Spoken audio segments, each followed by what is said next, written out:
Recently, I became aware of the release of Sonic 3 A.I.R.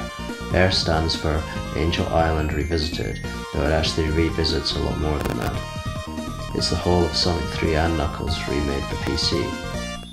Taxman, the developer behind Sonic Mania, wanted to remake Sonic 3 himself and even made a prototype, but this was not greenlit by Sega. So now a new hero has risen from the Sonic fan community and has given us the final games of the series to play in widescreen. A.I.R requires the original ROM to run, encouraging you to buy the Steam version of Sonic 3 and Knuckles, which hopefully will keep Sega happy. To be fair, Sega do seem to let the Sonic community do whatever it wants without any heavy-handed cease and desist actions which other publishers often do. So in this sense, we do need to applaud Sega. Meow? However, it is becoming apparent that Sonic fans are better caretakers of Sonic anyway. When was Sonic 3 even last given an official release? On Steam, it's listed as 2011. Sonic 1 and 2 recently came to Switch, but no Sonic 3 or Knuckles.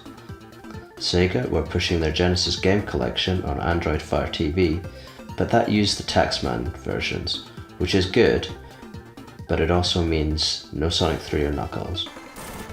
Sega just announced another 10 games that will be on the Sega Mega Drive Mini. Sonic 1 and 2 are listed, but so far no mention of Sonic 3 or Knuckles. The last console version of Sonic 3 seems to have been the 360 Wii Gen.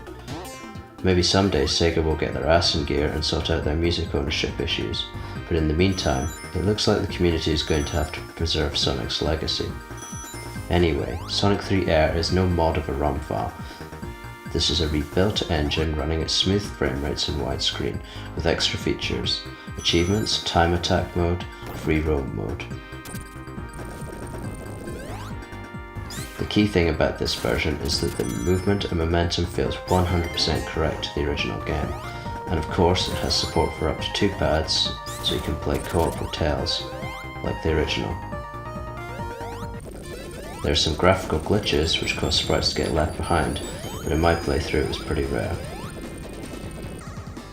A.I.R doesn't have quite the same number of detailed customizations as Sonic 3 Complete has, but it does have a good selection of interesting options like Super Cancel, Speed Shoes After Effects. You can disable Sandopolis ghosts and call Tails Miles if you must. Since it's not a ROM, it also has scanline and rendering options. Surprisingly, A.I.R lacks the ability to play just the Sonic 3 game or just the Sonic & Knuckles game. Playing the full set of levels combined is, I think, actually quite long for a Sonic game, and I could see myself still wanting to play them as separate games sometimes.